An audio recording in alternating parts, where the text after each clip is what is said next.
भारतीय लोकशाहीचा सगळ्यात मोठा सोहळा आता सुरू झाला। विदर्भातल्या पहिल्या टप्प्यातल्या मतदानापासून सुरू झालेला हा सोहळा आज मतदानाचा दिवस आणि चंद्रपूर वणी आर्णी लोकसभा निर्वाचन क्षेत्रामध्ये तब्बल 55% जवळपास मतदान झालेलं आहे। राष्ट्रहिताकरता आज आम्ही मतदान केलेलं आहे। माझ्यासोबत माझी आईसुद्धा आहे, ती सिनियर सिटीजन आहे, तिनेसुद्धा मतदान केलेलं आहे। मी सर्वांना आवाहन करतो की राष्ट्रहिताकरता आणि बलराष्ट्र राष्ट्राकरता कणखर नेतृत्वाकरता आजचं राष्ट्रीय कर्तव्य बजावलंच पाहिजे।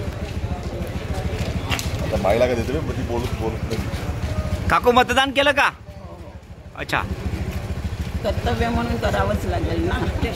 हां हां, चला। किती वय आहे तुमचं? 82।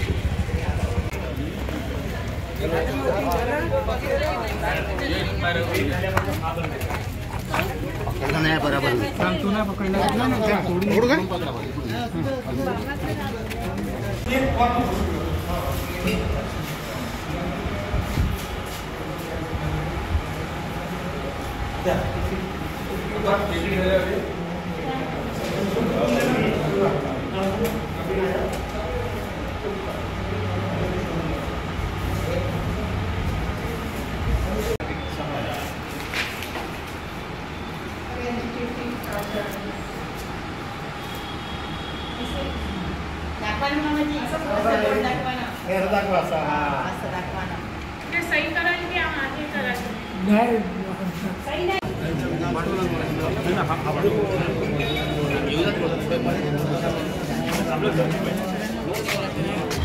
या चंद्रपूर वणी आणि लोकसभा निर्वाचन क्षेत्रामध्ये भारतीय जनता पार्टी आणि महायुतीचे उमेदवार सुधीर मुनगंटीवार आणि काँग्रेस व इंडिया आघाडीच्या प्रतिभा धानोरकर यांची थेट लढत पाहायला मिळाली।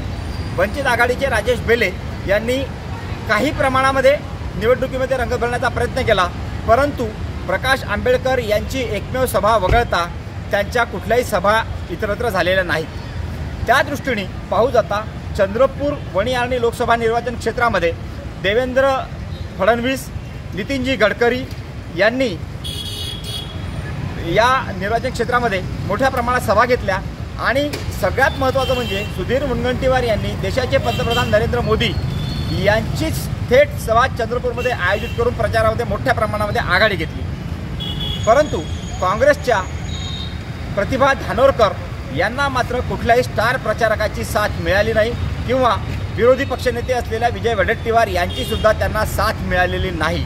अवघ्या शेवटच्या 2 दिवसांमध्ये त्यांनी एका व्यासपीठावर येत ताई तुम्ही घाबरू नका, मी तुमच्यासोबत आहे असं आश्वासन तेवढं दिलं, तेवढा एक पुरता वडेट्टीवारांची उपस्थिती आम्हाला दिसली।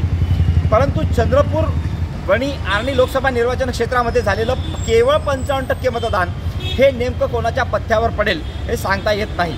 रणरणता ऊन, प्रचंड गरमी या पार्श्वभूमीवर शहरी भागामध्ये झालेलं कमी आणि ग्रामीण भागामध्ये झालेलं जास्त मतदान चंद्रपूर वणी आर्णी लोकसभा निर्वाचन क्षेत्राच्या या 2 उमेदवारांच्या मध्ये नेमकं कोणाचं भाग्य उजळेल याला सांगता येत नाही।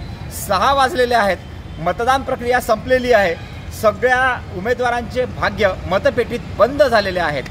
आता 4 जून रोजी येणाऱ्या निकालापर्यंत सगळ्यांना उत्सुकता लागलेली राहील की उमेदवार कोणचा निवडून येईल। एका बाजूला सुधीर मुनगंटीवार तर दुसऱ्या बाजूला प्रतिभा धानोरकर अशी लढत पाहायला मिळाली।